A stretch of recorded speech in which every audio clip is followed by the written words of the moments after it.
Welcome to the Book Fair podcast. My name is Anthony, and this week we have very little good news to cover, unfortunately. But depending on the way you look at it, an Ohio school board member resigning is a push against far-right individuals taking seats in local government. We have updates on two major stories in libraries that have been the center of ongoing controversies, and this Friday we will have an interview with Annette Pimentel and Faith Prey, the author and illustrator of How a Bear Became a Book, the collaboration that created Winnie-the-Pooh. Make sure you follow to stay up to date with the latest new releases in children's literature and interviews from contemporary authors and illustrators. Let's get started by looking at new releases, starting with How a Bear Became a Book, the collaboration that created Winnie-the-Pooh by Annette Pimentel and illustrated by Faith Prey. Pimentel and Prey highlight the importance of teamwork, pulling back the curtain on the creators who produced the Winnie-the-Pooh books. Omniscient narration unfolds in dialogue with Pooh himself. The story begins with author A. Milne writing some words about a bear. Frank Text describes how an editor played matchmaker between Milne and illustrator Ernest Shepard, and how the trio innovated with page layout. They bounced words up and down right off the line. A combination of pencil and watercolor and screen and reverse transfer printing, wisply rendered artwork is successfully redolent of Pooh and Friends, with snippets of typeset text from the original books generating a suitably literary collage effect across the winsome peak behind the scenes of a beloved bear's birth. Human characters are portrayed with pale skin, and this book is recommended for ages 4 to 8. Next is Barbed Wire Between Us by Mia Wenjen and illustrated by Violetta Encarnación. Via a reverso structure and layered images, Wenjen and Encarnación trace the stories of two children seemingly generations apart in a haunting dual narrative of imprisonment and family separation. Spare repertorial lines and visual context clues appear first to describe the experience of a youth of Japanese descent interred during World War II. In a second sequence, the text's reversal seems to follow a Latinx-cued child seized during a border crossing. Apparently held at the same camp in different eras, each child endures injustice, harsh sunlight and cold nights, and meager food, and both, quote, experienced the kindness of strangers, and, quote, created beauty with what little we had. The two protagonists remain the most vivid elements amid pages of desaturated color. Golds and browns dominate across crisped, high-contrast, shadow-lined illustrations of the earlier events, then shifts to teals for the later ones. Hinting at cyclical patterns and repeating history, it's a timely, personal-feeling picture book about injustice in this land of promise. Background characters are portrayed in shadow. More about the book's background and poetic form, plus an author's note conclude. This book is recommended for ages 7 to 10. Next is Wilderness Hacks by Joslin Borsen. To navigate sudden disaster, two youths must put aside their mutual dislike and work together in Borsen's suspenseful debut. Since the siblings' father's death from illness a year before the books start, 12-year-old Sadie will do just about anything to cheer up her autistic 9-year-old brother Silas, who is keenly interested in honing his survival skills. But while Sadie is game to cook and eat bugs with Si, she's reluctant to audition for a guest spot on his favorite YouTube channel, Rad Wilderness. Nevertheless, she agrees and, to her horror, is selected to join 13-year-old influencer Rad on a trip into the Colorado Rockies. Sadie's first impression of Rad is grim.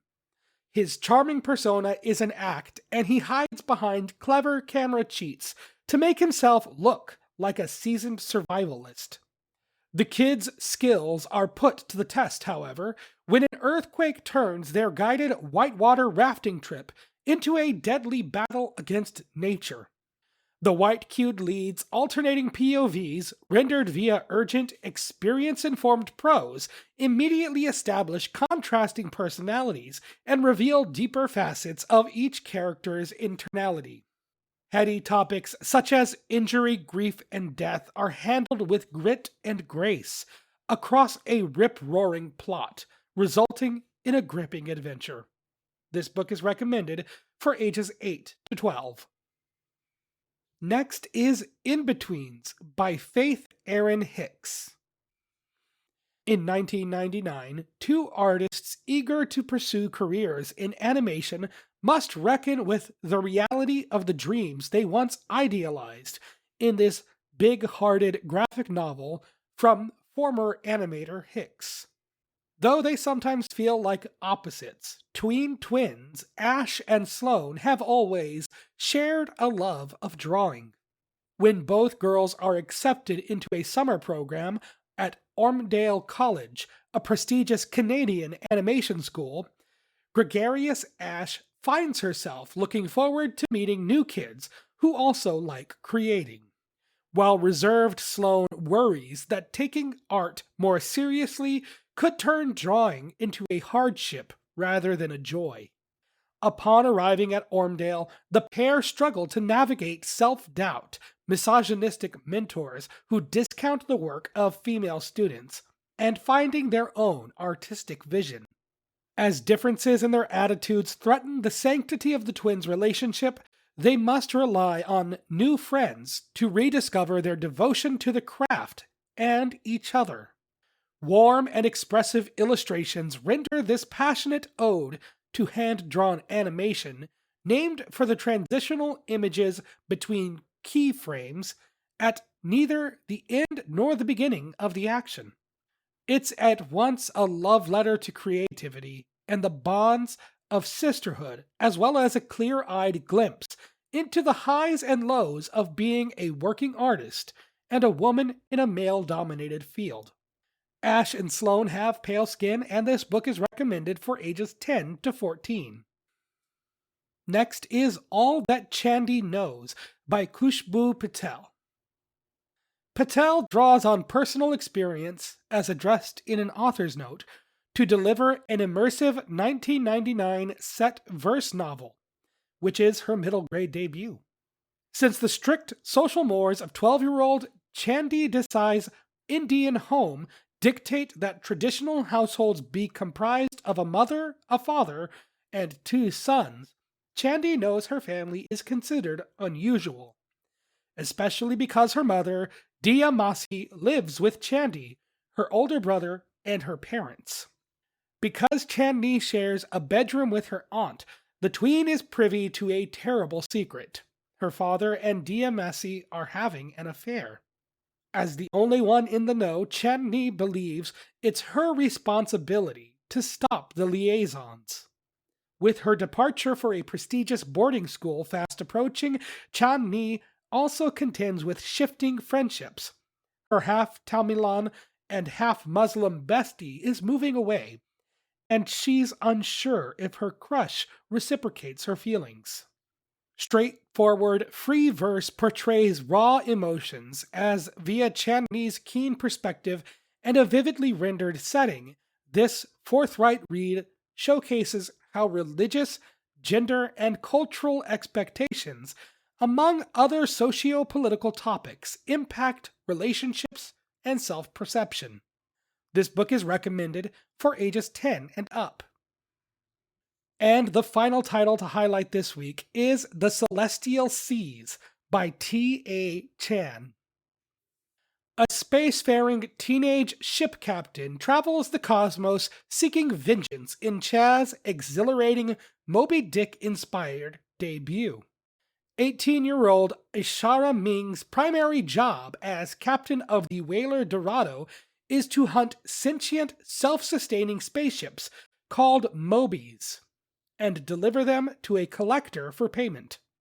Her personal goal is to exact revenge on the Balena, a legendary Mobies that killed her previous crew and left her with a metal arm and a fractured memory. Only Ishara and her faithful new crew believe the Balena exists, though First Mate Quinn's attempts to track it have so far been unsuccessful. While docked at a way station, Ishara encounters 20-year-old mechanic Augustus, who claims he's found a way to track the Balena and welcomes him aboard the Dorado, certain that she's close to completing her mission. But as she finds herself foundering amid feelings for Quinn, an inexplicable pull toward Augustus and the Balena's own mysteries, Ishara must choose between pursuing the creature that destroyed her life or her life itself. Readers will be swept up by this enthralling and emotional interstellar adventure that capitalizes on the complexity and gut-wrenching atmosphere of the inspiration material. Set here against the backdrop of a uniquely built world rendered in Ishara's steadfast first-person POV. Characters are described with various skin tones, and this book is recommended for ages 12 and up. That covers the new releases for this week. Next, we'll be looking at some news, but first, if you appreciate the work being done on the Book Fair podcast, there are a number of ways to show your support. First, you can like, comment, follow, or leave a review wherever you are currently listening to help push the show out to new listeners. Second, you can follow the podcast on Blue Sky, Instagram, and TikTok at BookFairPod. You can also go to patreon.com/thebookfair to find episodes posted early as well as links to news sources used throughout the show. Following on Patreon is free, and there are no posts hidden behind a paywall. Of course, the best way to help the Book Fair podcast grow is simply to share it with a friend, an educator, or a young reader in your life. Now, on with the show. Let's take a look at some news, starting with an ongoing story out of Tennessee where one librarian has fought tirelessly against censorship. Covered numerous times on the Book Fair podcast, we are taking another look at the ongoing fight between Rutherford County Library System and Luanne James, the library director for the Rutherford County Library. Luanne was hired in June of 2025 with over 25 years of experience. At the time, RCLS Board Chair Phil King expressed enthusiasm for her leadership and expertise. Shortly after appointing Luanne, King would announce an early retirement from the library board. This is when Cody York was first appointed as chair of the RCLS board in July of 2025. York at the time was serving as a board member and had been a vocal advocate for book bans. At the board meeting, one member broke from the near-unanimous vote to appoint York, citing potential concerns for his politically motivated social media posts that showed he was actively in support of book removals in the libraries. With Luanne James now the incoming library director under the new leadership of Cody York as the head of Rutherford County Library System, there was tension from the start. James had been hired by the previous board chair, and now Cody York had begun making requests of library director James, which the new director had to balance with her responsibility to the community as a member of a public institution. However, Luanne James was facing pressure to pull and censor books from the library's own board of trustees. In September, the Rutherford County Library Service received a letter from the Secretary of State, leading to the library completely closing for collection review in November. This led to Luanne James taking a public stand at a December board meeting. Invoking whistleblower protections before speaking, James told the community publicly about several encounters with board chair Cody York. She was approached privately with several ethically dubious commands, some of which were also illegal. On her second day of work, Cody York demanded a list of books to be removed from the library, circumventing the formal challenge process entirely. York also later asked for personal information about library patrons, which is a blatant violation of privacy. The full list of allegations made about Cody York are public record. I'm getting these from an article off of bookriot.com, but you can also find the links posted on Patreon if you're interested in reading the full story, which we have covered over many episodes of the Book Fair podcast in the last 2 months. Now for the update to the story. At a recent board meeting, the Rutherford County Library System Board elected to remove the Library Bill of Rights, the American Library Association Code of Ethics, the Freedom to Read Statement, the Freedom to View Statement, and the American Library Association Guidelines for Development of Policies and Procedures from its policy manual. Many aspects of the allegations against Board Chair Cody York relate to protections provided by these very guidelines. With this sweeping action, there will be fewer safeguards for patrons, preventing unethical requests like those made by York for personal data. The next motion came directly from Cody York, requesting 116 titles be moved from the youth collection to the adult collection, making them inaccessible to people under the age of 18. A document from the board meeting shows a copy and pasted reason for removal as, quote, promotes gender confusion. The provided document, linked in Book Riot's article, as well as directly on the Book Fair podcast Patreon page, is a thinly veiled attempt at corporate washing York's own bigotry. Many titles are promoting inclusion of LGBTQ+ people, such as Sports by Emily Dufresne, a picture book marketed to children ages 9 to 12, which York proposed moving to the adult section of the Rutherford Public Library. Also swept into this attempted wave of censorship, unilaterally performed by the board, are several books that are meant to teach children about biology and puberty. One valuable resource of public libraries is a source of education. This includes sensitive topics, and if a book is written in an age-appropriate manner to help a young person understand and navigate their own bodies and their changes, we should not be restricting their access to these books.